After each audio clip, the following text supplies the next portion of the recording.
17ই September Mathura সমবায় সমিতি vote গ্রহণ। আজ ছিল নমিনেশনের ডেট।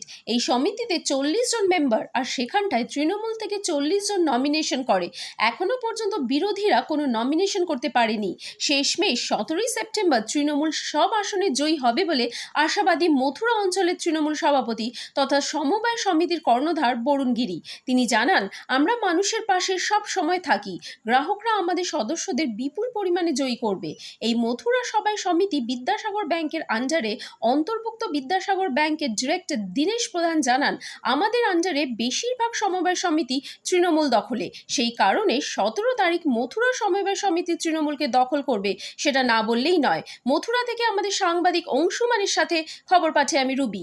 আপনারা দেখছেন নিউজ ভারত 24 আওয়ার্স। আমি 17 তারিখ কথা বলবে, আর অ্যাকচুয়ালি নমিনেশনটা ছিল গতকাল। তো আমরা নমিনেশনটা 40 জন আমাদের ডেলিগেট ছিল,